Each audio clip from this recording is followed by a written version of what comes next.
Ava Morgan walked slowly along the dusty sidewalk beside the construction site, the summer heat rising in shimmering waves off the pavement. Her limp was unmistakable, each step marked by the soft metallic click of her prosthetic leg, a quiet rhythm forged not by fate, but by war.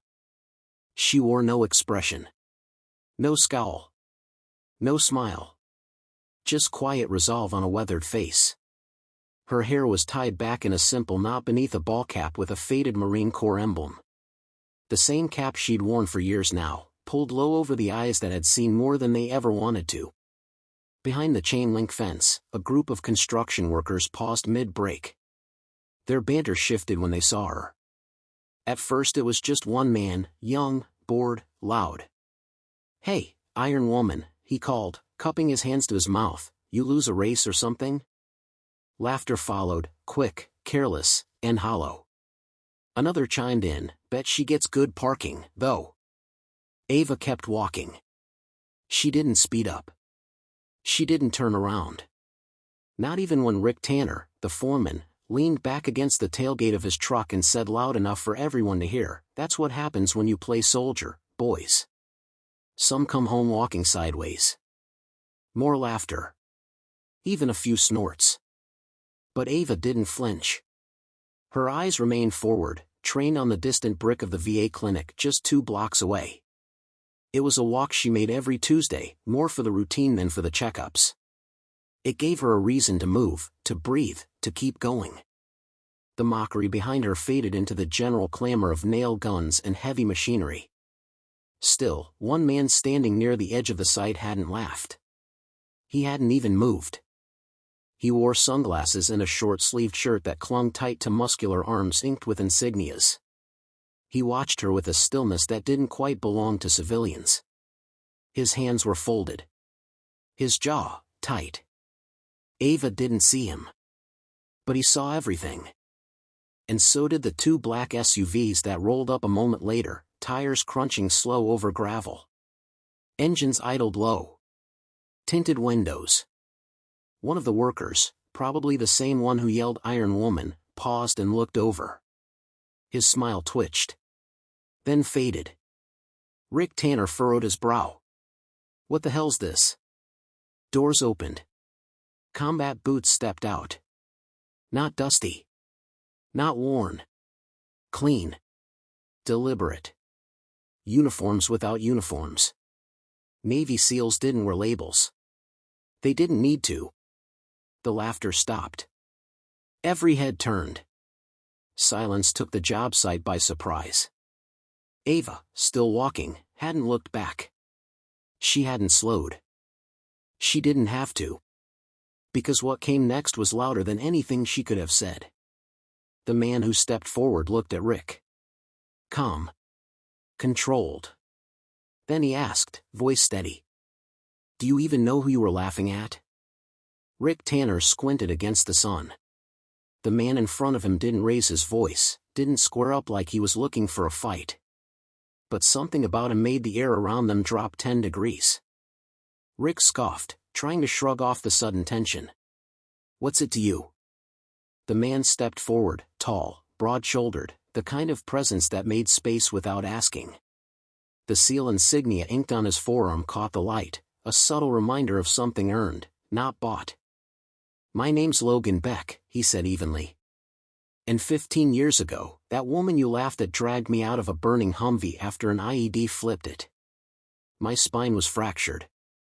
I would have bled out in the sand if she hadn't hauled me back, on her own, under fire." Rick didn't speak. Neither did anyone else. Beck turned slightly, his eyes scanning the rest of the crew, men who, moments ago, had been snickering like schoolboys. Now, they were quiet.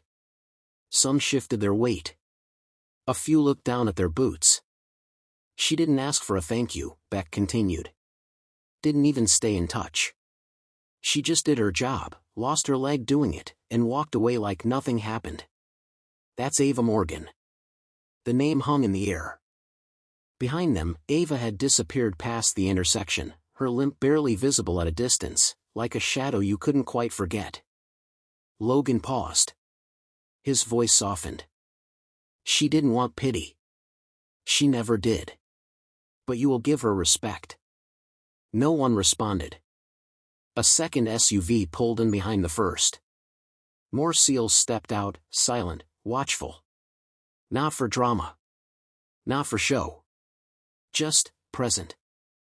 A younger worker, probably no older than 21, broke the silence. She was a Marine, he asked. Beck nodded slowly.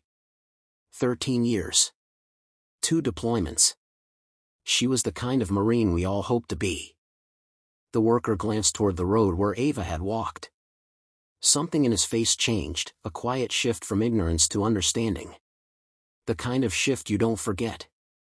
Rick folded his arms. Look, man, we didn't know. Just messing around. Beck looked at him for a long beat. That's the problem, he said. Too many people don't know. So they laugh. They mock what they can't understand. He turned to walk away but stopped mid-step. Reached into his back pocket and pulled out a small, round coin, black metal, engraved with silver edges. The Brotherhood coin. Without another word, he handed it to one of the workers near the front. The young man took it with both hands like it weighed more than it looked. Give this to her, Beck said quietly. She'll know why. The SEALs began to leave. No speeches. No further confrontation. Just presence. A presence heavy enough to silence a job site. As the engine started again, one of the older workers leaned toward Rick and whispered. What if she comes back? Rick didn't answer. But deep down, he knew. Everything had changed. By the next morning, something about the job site felt different. It wasn't just that the laughter had died down. Or that the usual radio blasting from the foreman's truck was turned off. It was quieter, heavier. Like everyone was trying to measure their words before they spoke. Rick Tanner barked orders like usual, but even his voice lacked its usual swagger. The other guys followed instructions, heads down, glancing often toward the road where Ava had walked the day before. The Brotherhood coin sat on the dash of Rick's truck, untouched. He hadn't given it to her. Not yet. But that wasn't the part that got under his skin. It was how Logan Beck had said her name. Like it meant something. Like it still echoed. Rick chewed on that all morning. Ava Morgan. The woman they had laughed at, without knowing she'd once walked through hell so people like him could keep living their quiet, oblivious lives. He told himself she wouldn't come back. Probably had better things to do. Maybe she didn't even notice. But then, just before lunch, she did. Same cap. Same limp. Same calm, unreadable face. No security detail. No audience. Just her. She passed the chain-link fence again, on her way to the VA, just like before. This time, no one said a word. No jokes. No whistles. No nicknames. She didn't look at them either. But her silence was louder than any reprimand could have been. She walked like she had nothing to prove. Because she didn't. Rick watched from behind the gate, arms crossed, eyes narrowing. That same heavy silence wrapped around him, and for the first time, he realized how small his voice sounded in comparison to her silence. A few of the younger workers stepped back from the fence, awkward in their own skin. Should we give it to her? One of them asked, pointing to the coin in Rick's truck. Rick didn't answer. Not yet. He was still sorting something inside himself, something pride had long buried. Across the street, Ava paused. Not to look at them, but to help an elderly man pick up a dropped walking cane. She moved like it hurt, but she moved anyway. That image, her kneeling slowly, steadying the cane with her prosthetic leg bent at an awkward angle, burned into Rick's mind. She didn't demand respect. She gave it first. That's what made it undeniable. That evening, as Ava left the clinic, something unusual waited on the bench outside. A folded note. And beneath it, the Brotherhood coin. The folded note sat neatly under the Brotherhood coin, weighted just enough to keep it from blowing away in the summer breeze. Ava stopped when she saw it, the VA clinic's entrance glowing softly behind her as twilight settled over the town. She stared for a moment, then sat down on the bench with the same quiet care she brought to everything. Her movements were deliberate, not because of pain, though it was always there, but because stillness had become a kind of armor. She picked up the coin first. Ran her thumb along the cool metal edge. Her breath hitched just slightly. Then she opened the note. "We didn't know." That's not an excuse. Some of us want to do better. This doesn't fix anything, but maybe it starts something. It wasn't signed. It didn't have to be. Ava folded the paper slowly and looked down at the coin again. Brotherhood coins weren't given lightly. You didn't hand one out because you felt guilty, or because someone told you to. You gave one when someone saved your life. Or taught you something about what life meant. And maybe, she thought, that's what this was. She leaned back and looked at the sky. It was that purplish blue just before full dark, the kind of color that reminded her of patrols at dusk, back in Mosul, when the world seemed to hold its breath. The faces came back then. Faces she hadn't seen in years. Faces of those who didn't come home. Young. Braver than people knew. Some of them used to sit and talk beside her in the chow hall, cracking dumb jokes. Some of them had died calling her name. She didn't cry. She rarely did. But the ache in her chest that night wasn't the kind you wiped away. Instead, she took the coin, slipped it into her pocket, and walked home the long way. Past the park. Past the shuttered gas station where kids used to loiter. Past the high school. And that's when she saw the flyer. A bright yellow poster taped to the window of the community center. Veteran voices, local heroes speak. Special guest, Ava Morgan. She blinked. Took a step closer. She hadn't agreed to this. At least, she didn't remember saying yes. But there it was. Her name, bold and permanent. Like someone had already decided it belonged there. And somehow, the thought didn't sit heavy on her chest. It made her curious. The next morning, Ava stood in front of her closet, holding her old dress blues. They hadn't seen sunlight in over a decade. But maybe it was time. The dress blues still carried the scent of cedar from the old trunk under Ava's bed. She hadn't touched them in years, hadn't needed to. The fabric was stiff, the shoulders broader than she remembered. But as she stood in front of the mirror that morning, something shifted inside her. She didn't feel like she was playing soldier. She felt ready. The community center was packed by the time she arrived. Rows of folding chairs filled with students, parents, veterans, and a few familiar faces she hadn't expected, like Logan Beck, standing quietly in the back, arms folded across his chest. Ava entered through the side door, leaning slightly on her cane, not for support, but balance. Her prosthetic leg was hidden under dark slacks, but the limp remained. And so did the silence that followed her wherever she went. Except now, the silence wasn't mocking. It was respectful. She took the small stage without introduction. There was no fanfare, no applause. Just the sound of a room holding its breath. "I wasn't always like this," Ava began, her voice low and steady. "I used to run 6-minute miles. I could climb a wall in full gear. And I thought that made me strong." She paused, her eyes scanning the crowd. A few kids leaned forward, elbows on knees. One older man nodded slowly, he knew where this was going. "I lost my leg in Iraq. We were clearing a building when the floor gave out. I got 3 men out before the blast hit." Silence. "But that's not why I'm here."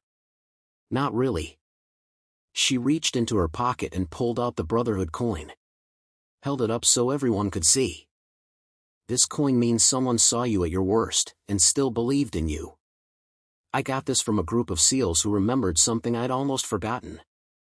She let the coin rest on the podium and stepped out from behind it. "I'm not here to ask for pity. I don't need it. What I need, what we all need, is to be seen. Not as broken, but as whole. There was a stillness that followed her words, one that didn't beg for applause, but earned it anyway. A boy near the front raised his hand. "Are you still scared?" Ava smiled, soft but sure. "Every day. But courage isn't the absence of fear. It's walking anyway." And then came the moment she didn't expect. A standing ovation. Not loud. Not thunderous. But rising, one row at a time. Like respect unfolding, gently but unmistakably. As Ava stepped down from the stage, a woman approached with teary eyes and handed her a sealed envelope. "It's from someone who says you saved their life. He asked me to give it to you, personally." A familiar name was written across the flap. Ava held the envelope in both hands like it might break. The name across the flap stopped her breath for a second. Corporal David L. Kessler. Kessler. She hadn't heard that name in years. Not since the desert. Not since the explosion that changed everything. He'd been a young Marine, barely 20, wide-eyed and reckless in the way only the truly brave are. He was one of the 3 she'd pulled out of that crumbling building. The last one. The one she'd thought hadn't made it. With trembling fingers, she opened the letter. "Ava. You probably thought I died that day. I almost did. But you dragged me through the fire when everyone else thought it was too late. You saved me, and I never said thank you. They flew me out in critical condition. I lost both legs. Took a long time to come back from that. But you know something? I made it. Got a wife now. 2 little girls. I coach Little League. You gave me the rest of my life. I saw your name on the flyer for the event today, and I asked my friend to pass this along. I didn't want to overwhelm you. Just wanted you to know you mattered. Always did. Kessler." Ava folded the letter slowly, as if memorizing every word. Her heart was too full for speech, so she simply tucked the note back into her coat pocket and walked out into the evening air. The world outside felt wider somehow. That night, she sat at her kitchen table, lights low, tea untouched. The coin rested beside the letter. She stared at them both, hands steepled in front of her, thoughts racing like they hadn't in years. She remembered the days after the war, the long silence. The nights filled with phantom pain and questions no one could answer. For so long, she believed her sacrifice had vanished into dust. But it hadn't. Someone remembered. Someone lived. And now, people were listening. The next morning, her phone rang. An unfamiliar number. She almost didn't answer, but something in her chest told her to. "Ms. Morgan," the voice said. "My name is Captain Renee Walters, from the Department of Veterans Affairs. We saw your speech. We've been following your story. We'd be honored to have you speak at the National Veterans Conference next month." Ava hesitated. She wasn't used to spotlights or stages. But something had shifted in her heart. Not ego. Responsibility. People needed to understand that strength didn't always roar. Sometimes it walked with a limp. As Ava hung up the phone, she turned to the window and saw a small crowd of workers standing at the fence near the construction site, hats in hand. One of them was Rick Tanner. And he was waiting. Rick Tanner didn't look like the same man. He stood near the chain-link fence, hard hat in hand, head slightly bowed, not out of shame, but something deeper. Respect, maybe. Humility. The kind that only comes when a man sees himself clearly, maybe for the first time. Ava opened her front door, cane in one hand, letter still folded in her jacket pocket. For a moment, she considered turning back. But then she stepped outside and walked toward them. There were 6 workers in total. Faces she remembered, faces that once smirked and sneered when she limped by. Today, not one of them looked away. Rick stepped forward. His voice wasn't loud, but it was steady. "Ms. Morgan," he said. "We owe you more than an apology. We owe you respect. And if you'll allow it, we'd like to show it." Ava didn't speak. just gave a small nod, enough for him to continue. He gestured toward the site. We've started something new. Just a small tribute. Might not seem like much, but we figured it was a place to begin. He led her inside the construction zone, careful to guide her over the gravel. On the far side of the lot, framed by steel beams and fresh concrete, stood a section of wall, clean, white, unmarked except for a single brick in the center. Etched into it were 5 words. Ava Morgan, she walked anyway. Below it, the Brotherhood coin had been embedded in the mortar, gleaming faintly in the afternoon light. Ava stood still. She didn't cry. She just stared at it, and for once, let the moment wash over her. She'd been recognized by soldiers, by students, by strangers, but this, here, from the very people who once misunderstood her? This meant something else. Behind her, Rick cleared his throat. We've also signed up for sensitivity training. Company's footing the bill. Whole crew volunteered. One of the younger workers stepped up. You made us think, ma'am. About our fathers. Our brothers.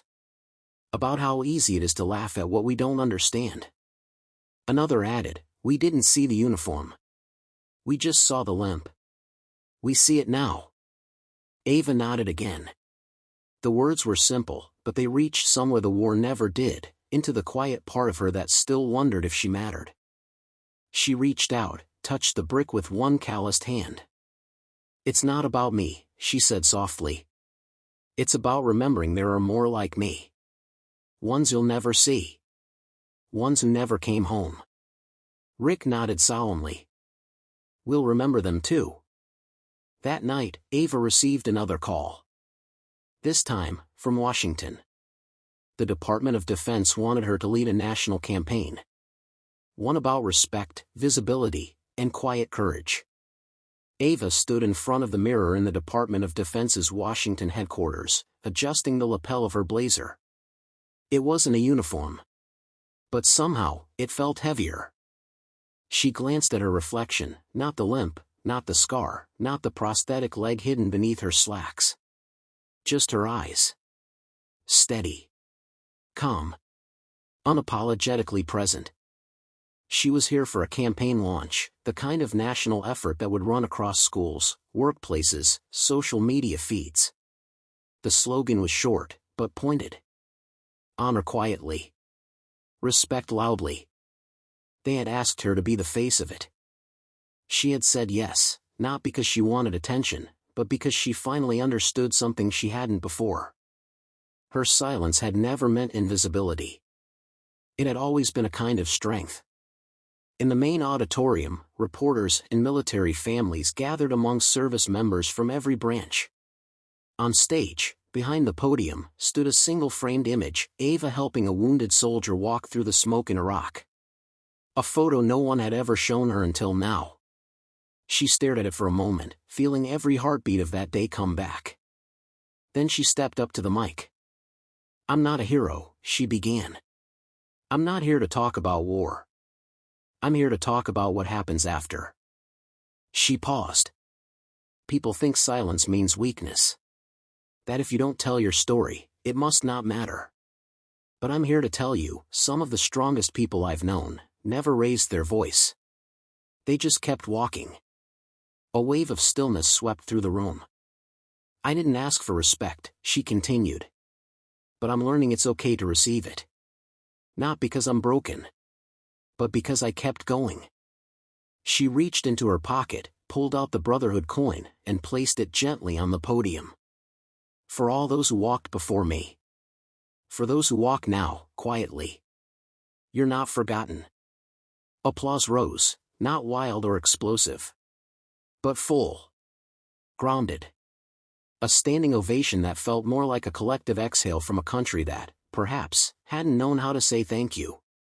In the weeks that followed, Ava's face appeared on posters in high school gyms, VA hospitals, subway stations. But it was never about fame. It was about reminders. Reminders that kindness matters. That restraint is power. That dignity doesn't always shout, it walks. Back home, the wall at the construction site grew. Other bricks were added, names of local veterans, fallen heroes, and one small tile that simply read, "Forgive. Learn. Walk forward." Ava still took the same walk every Tuesday. Still passed the same street. But now, the workers nodded. The children smiled. And every now and then, someone would stop her, just to say, "Thank you for walking anyway." Honor, after all, doesn't always arrive in parades or medals.